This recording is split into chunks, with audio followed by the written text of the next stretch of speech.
Bonsoir tout le monde. Alors j'en profite pour vous parler d'Alpine Linux car la dernière version stable, donc qui est Alpine Linux 3.23, est sortie donc le 3 décembre 2025, donc il y a 3 jours. Donc, comme vous le savez, Alpine Linux est une distribution qui est assez à part entière. En fait, c'est une distribution qui est surtout orientée pour l'embarquer de par sa légèreté. Mais en fait, elle peut tout à fait servir de distribution généraliste et elle a la particularité d'être relativement sécurisée. D'ailleurs, il y a un nombre d'applications assez conséquent. D'ailleurs, au niveau des environnements de bureau, vous avez la possibilité d'installer par exemple XFCE, Mate, LXQt, LXDE, GNOME, KDE Plasma et divers gestionnaires de fenêtres. Donc, enfin voilà, en fait, faut pas croire qu'Alpine Linux ne se contente uniquement de marcher sur des conteneurs Docker, car euh, cette distribution, en fait, elle a distribution maintenant de base pour les conteneurs Docker. C'est la distribution qui a été adoptée par Docker et qui a été également, elle a été également adoptée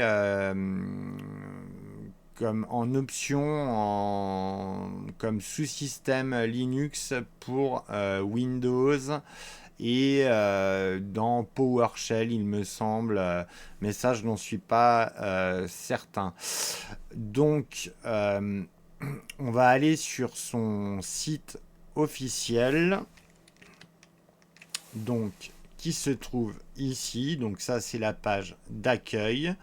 Donc vous avez une section téléchargement, une section release, donc communauté pour donc une section communautaire, donc les sponsors et vous pouvez faire une donation et après là il y a la doc, wiki, le git, donc c'est là où se situe le code source, les paquets, les miroirs, sécurité. Euh, et donc, en fait, Alpine Linux est une distribution qui a un cycle bisannuel. C'est-à-dire qu'en fait, une distribution stable sort une fois tous les 6 mois, tout comme Fedora, par exemple. Et d'ailleurs, on peut le voir dans la section Release. Alors, comme vous pouvez le voir, la dernière version stable 3.23 est sorti donc le 3 décembre 2025 comme indiqué précédemment et la version précédente était sortie le 30 mai 2025. Donc il y a une petite section à propos donc qui vous explique un peu en quoi fait Alpine Linux. D'ailleurs, moi, je suis pas là pour vous parler des nouveautés d'Alpine Linux, hein, parce que ça concernerait le noyau, enfin des montées de versions de logiciels. C'est surtout comment fonctionne cette distribution, enfin avec quels composants. C'est ça le but de cette vidéo. Donc, déjà, en fait, elle n'a pas comme système d'initialisation système D, mais OpenRC. En fait, OpenRC est un système d'initialisation qui est beaucoup plus léger et qui a été créé en fait par un ancien développeur de NetBSD. Donc du coup, il a quelques similitudes avec le système d'initialisation propre au système BSD tel que FreeBSD ou NetBSD. L'avantage de ce système d'initialisation est qu'il est d'une très grande interopérabilité. C'est-à-dire qu'il fonctionne sous Linux et sous FreeBSD et NetBSD, voire même d'autres systèmes. Et une autre particularité très importante, c'est que par défaut, en fait, Alpine Linux n'utilise pas les outils GNU, en tout cas en espace utilisateur, mais utilise la boîte à outils BusyBox, comme vous pouvez le voir ici, qui comporte en gros énormément de commandes Unix en un seul binaire. En gros, c'est un peu l'équivalent des core utils sous GNU, mais avec encore un peu plus de commandes. Et elle a aussi une particularité, et pas des moindres, c'est d'utiliser une libc autre que la libc de GNU, qui est la glibc. Donc la libc d'Alpine Linux s'appelle Muscle, comme vous pouvez le voir ici. Elle a la particularité d'être beaucoup plus légère que la glibc des distributions courantes telles que Debian, Fedora, etc. Et d'être partiellement compatible avec la glibc, alors que la première libc d'Alpine Linux, qui était uclib, n'était pas compatible avec la glibc, donc ce qui posait des problèmes d'interopérabilité justement. Donc voilà, ça c'est une bonne chose. Et il est à noter également que d'un point de vue sécuritaire, en fait, le noyau d'Alpine Linux, le noyau Linux donc d'Alpine Linux, utilise les patchs PAX et G-Security. Et beaucoup de paquets en fait sont compilés avec des options de sécurité très strictes comme Stake Protector ou PIE. Enfin, ce n'est que quelques exemples. Euh, et sinon, elle a également son propre gestionnaire de paquets du nom d'APK. Alors, je sais à quoi ça va vous faire penser, au paquet sous Android, mais ça n'a rien à voir. En fait, APK est le nom du binaire, en fait, du gestionnaire de paquets, car le gestionnaire de paquets au complet s'appelle APK-Tools. Donc voilà, donc après vous verrez, c'est un gestionnaire de paquets assez simple à prendre en main. Donc voilà, après l'avantage c'est que c'est un système d'exploitation donc qui est relativement léger, qui est très sécurisé par défaut et en fait qui a de multiples cas d'utilisation. Comme je vous les ai énoncés précédemment. Donc je vais vous montrer tout de même comment installer cette distribution car c'est un peu particulier. Alors, donc pour ce faire, on va aller sous Virt Manager comme d'habitude. Donc on sélectionne le CD d'installation. Alors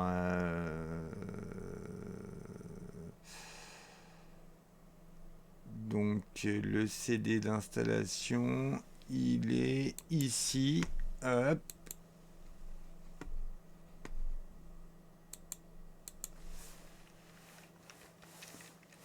Donc 3.21, c'est très bien. Donc on peut cliquer sur suivant. Bon allez, là à la limite on va mettre 2046, bien que ça ne soit pas nécessaire de mettre autant de mémoire vive ni de cœur de CPU. Parce que cette distribution, vraiment, si vous avez des vieux PC, ça vous permet de les faire revivre et comme je vous l'ai dit, avec tous les environnements de bureau disponibles, vous avez l'embarras du choix. Il y a un large choix de logiciels également. Donc, nous allons sélectionner le disque dur virtuel. Suivant, on va donner un nom à notre machine.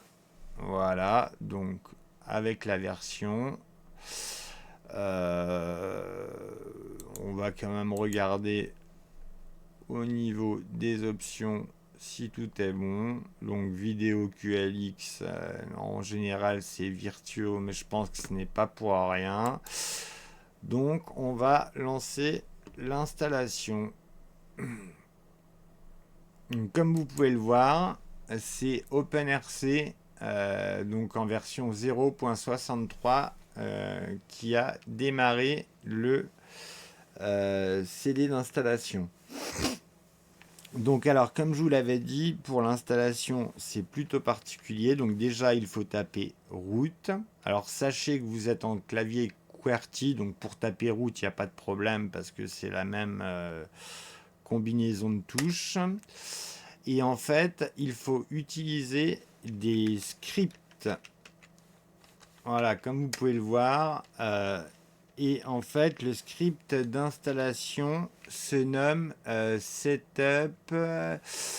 Je crois Setup Alpine, tout simplement. Voilà. Et là, donc, on vous demande de sélectionner donc le clavier. Donc, vous tapez FR. Vous tapez encore FR. Et là, donc, on vous demande un nom d'hôte.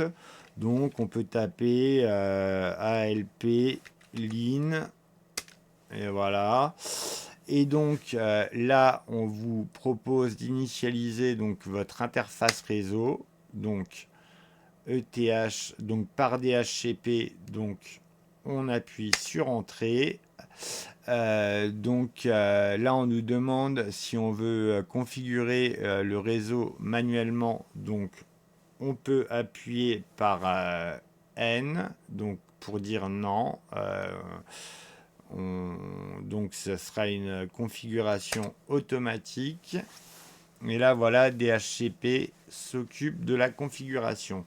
Donc maintenant, on vous demande le mot de passe route. Hop, donc on le retape pour être sûr qu'il n'y ait pas de faute de frappe. Ah, là, il y a eu une faute de frappe. Ou alors un problème de clavier. On va voir. Voilà. Donc maintenant, en fait, il faut sélectionner donc le fuseau horaire. Donc alors on peut le faire en 2 étapes, mais on peut également directement faire ça. Et voilà, là on est sur le bon fuseau horaire. Alors que vous auriez très bien pu rentrer Europe et ensuite on vous aurait demandé la ville. Mais donc là on nous demande si on a besoin d'un proxy. Donc non. Là, on nous demande en gros l'URL du dépôt pour le gestionnaire de paquets APK. Donc, on met 1. C'est le gestionnaire par défaut. Alors là, donc, setup un user. Donc là, en gros, si vous voulez rentrer un user. Alors, l'installation est un peu à la manière d'OpenBSD. Ben, il faut taper en fait un nom euh, d'utilisateur. Donc, Bisty. Hop. Et après, donc, on nous demande le nom complet. Voilà. Et le mot de passe.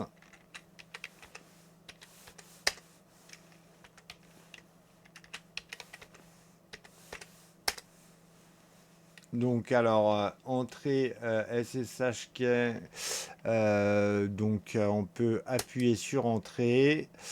Et là en fait vous avez l'option entre deux serveurs en fait deux serveurs SSH parce qu'en fait il n'y a pas qu'OpenSSH comme serveur SSH.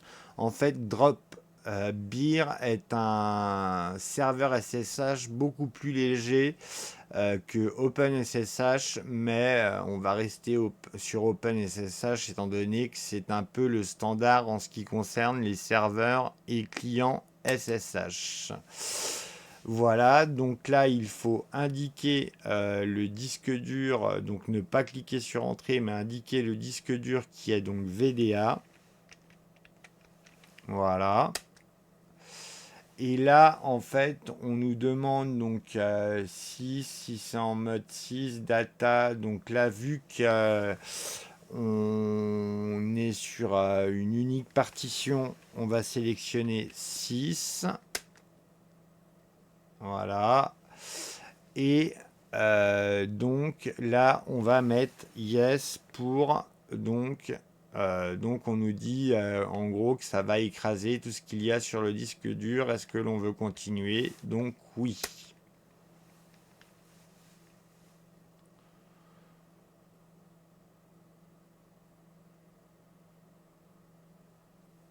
Donc voilà, donc l'installation est complète. Alors sachez que vu qu'il n'y a pas les paquets de nous, la commande shutdown n'est pas présente par défaut. Par contre, vous avez tout à fait la possibilité d'installer en fait les paquets Core Utils si par exemple BusyBox ne vous convient pas ou enfin tous les paquets GNU sont disponibles sur cette distribution. Donc, nous allons rebooter le système pour rebooter sur le système nouvellement installé. Donc là, comme vous pouvez le voir, c'est toujours OpenRC. Donc, on va se mettre en plein écran et on va entrer notre login.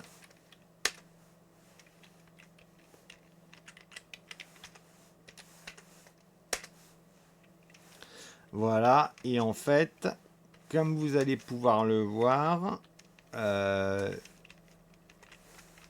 mettre bin et en fait, voilà, là vous le voyez, en fait, la plupart des programmes en fait pointent vers un seul et unique binaire qui est donc BusyBox. Là, c'est pour vous montrer la totalité de bin, mais si vous tapez LSL bin, vous allez bien le voir par rapport aux différentes couleurs. En gros, dès que vous avez une... là, j'ai mis la vue détaillée mais avec l'option L, mais dès que vous avez une couleur turquoise, en fait, ça veut dire que c'est un lien symbolique. Donc qui pointe vers un autre fichier. Et en l'occurrence, tous les liens symboliques dans les dossiers binaires sont des liens symboliques qui pointent vers BusyBox, donc des commandes qui pointent vers BusyBox. Et là, pour y voir plus clair, on peut voir ce qu'on peut trouver dans bin. Et alors, voilà, comme vous pouvez le voir, tous logiciel en turquoise, donc c'est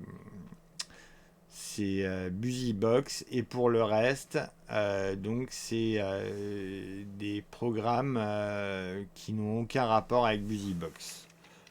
Alors d'ailleurs, on peut regarder ce qu'il se trouve dans SBean, et on peut également regarder USRBean. Voilà, comme ça vous voyez toutes les commandes. Voilà, et ls, usr, sbin.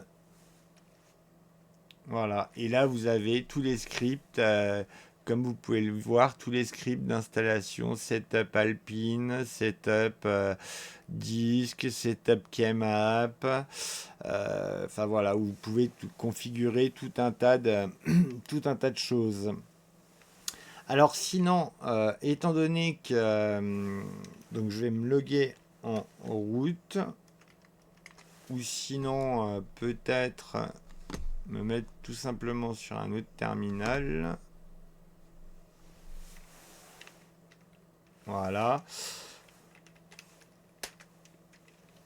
Alors je vais me loguer en route. Déjà on va regarder quel est le noyau donc qui est sous Alpine, donc c'est le noyau 6.18 et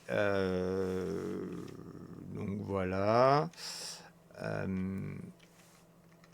Et en fait, vu que le système d'initialisation n'est pas le même, en fait, OpenRC comprend en fait, comment dire, comprend deux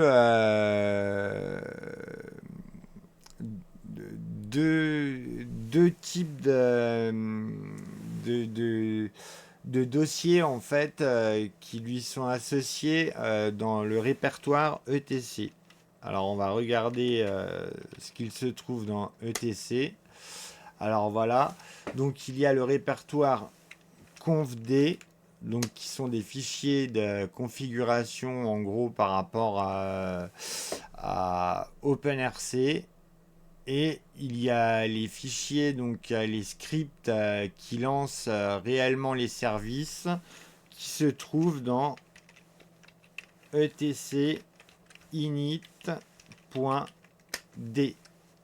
Et voilà, comme vous pouvez le voir, là vous pouvez par exemple voir le statut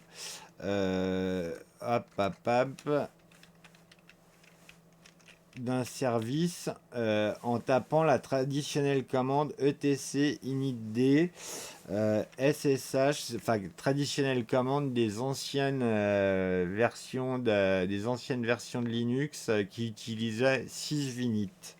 Par exemple, statut, et là on va avoir le statut du serveur SSH. Donc comme vous pouvez le voir, il est démarré. Donc on va faire un petit clear. Hop. Et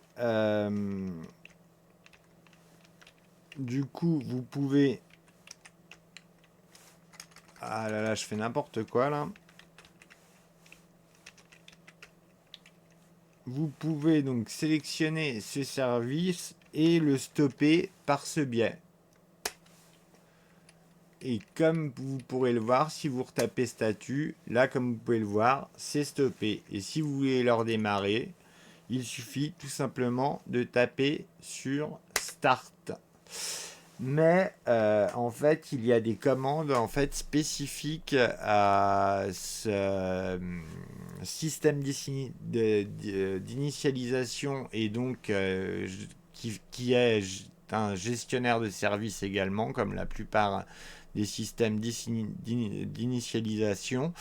Donc, vous avez en gros la possibilité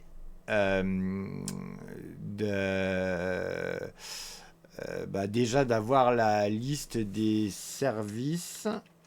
En fait, vous avez plusieurs commandes liées à OpenRC, c'est ces commandes-ci. Donc si je tape RC service list, voilà, ça me met la liste en gros de tous les services qui sont actuellement disponibles. Si je veux avoir par exemple le statut d'un service spécifique, donc on va reprendre le service SSHD, et là je tape up statut et j'ai le même résultat que je vous ai montré tout à l'heure. Donc du coup, pour démarrer un service, c'est le même principe, sauf que vous tapez la commande start à la place. Et pour le stopper, bah, vous tapez la commande stop. Enfin voilà. Mais par contre, si vous venez d'installer un service et qu'il n'est pas ajouté en fait dans votre run level, en fait dans vos scripts, dans vos scripts dans la configuration en fait pour ajouter ce service, en fait, il faut taper la commande update add et le nom du service, par exemple ftpd. Et là, ça ajoute le service en tant que run level. Et vous pourrez ensuite, par la suite, l'activer avec la commande RC service donc ftpd start. Voilà. Donc je pense qu'on a fait à peu près le tour. Si je peux vous montrer comment, alors déjà les options de cette commande. Alors comme vous pouvez le voir, donc ça c'est le gestionnaire de paquets par défaut. Donc, on va chercher par exemple bash, voir s'il est disponible. Et comme vous pouvez le voir, là, ça vous indique tous les paquets donc, qui contiennent le mot bash. Donc d'ailleurs, on peut les afficher. Ah non, il n'y a pas la couleur sur... peut-être si je mets color, je sais pas.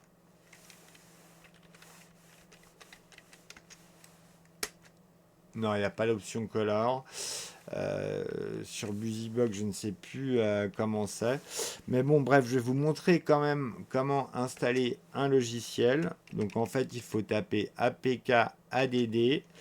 Et du coup, on va installer bash. Mais pour avoir directement la complétion, on va installer le paquet bash complétion. Et ça va installer le shell bash en même temps.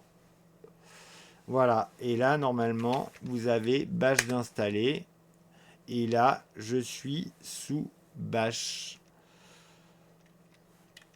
Alors après là vous ne voyez pas la différence mais je suis bien sous bash. Après je pourrais vous le montrer sur un shell où on se rend plus compte de la différence.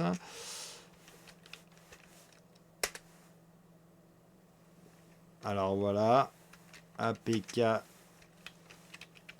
installe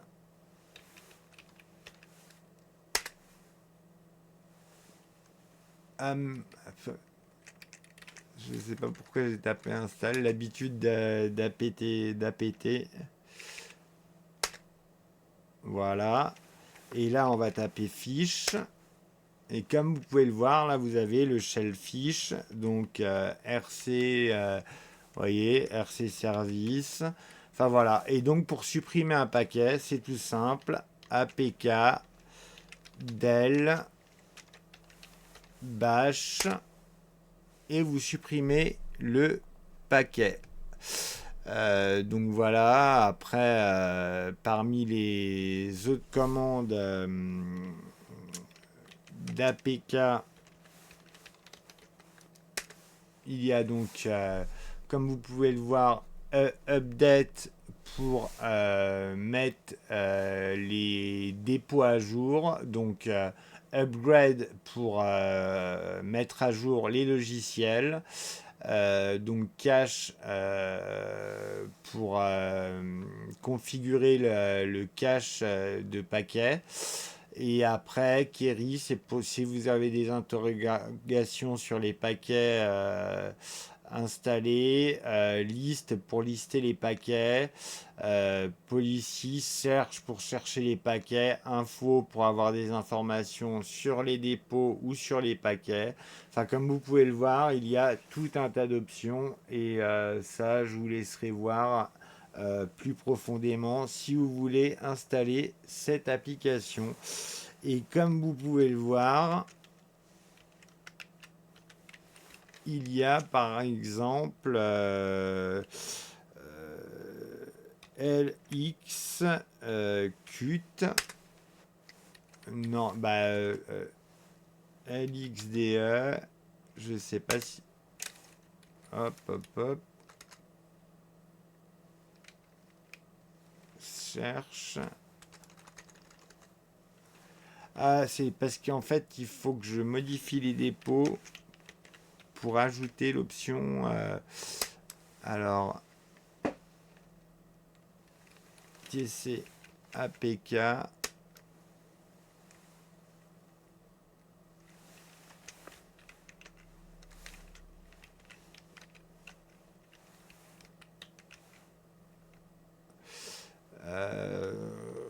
Repository, il me semble que c'est là-dedans.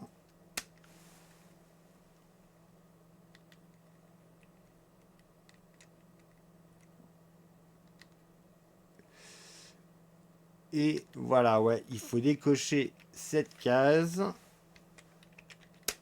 Et vous tapez APK Update. Voilà. Et là, normalement,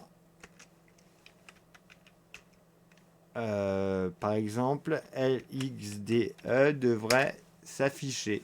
Et voilà, comme vous pouvez le voir, là, vous avez des paquets qui s'affichent. Donc, par exemple, KDE. Vous voyez, vous avez tout un tas de logiciels en rapport à KDE. Donc, après, la liste est longue. Il faudrait que je tape less.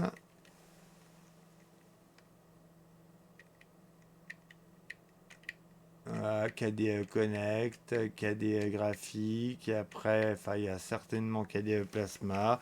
Et vous avez pareil la possibilité d'installer GNOME. Cherche GNOME.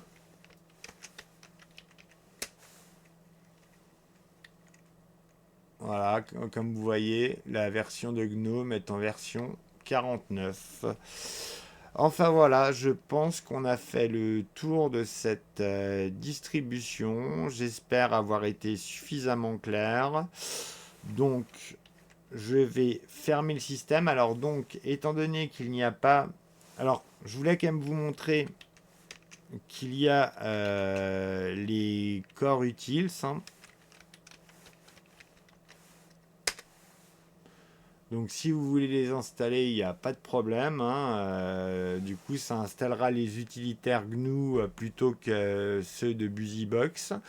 Donc si vraiment vous ne pouvez pas blairer BusyBox, c'est pas un problème. Hein. Les utilitaires GNU sont disponibles. Et enfin voilà. Donc du coup, je pense que je ferai une prochaine vidéo pour vous montrer Alpine Linux avec un système, avec un environnement de bureau. Donc à savoir, enfin, je pense que je vous l'ai déjà dit qu'il n'y a pas de commande shutdown. En fait, il faut, pour éteindre le système, pour le redémarrer, il faut taper Reboot.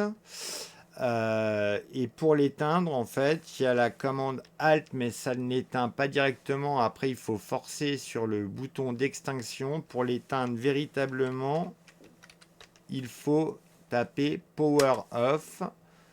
Et comme vous allez pouvoir le voir, tout s'éteint. Voilà. Donc sur ce, je vous souhaite une bonne soirée. J'espère que cette vidéo vous aura été instructive et je vous dis à très bientôt. Salut les amis!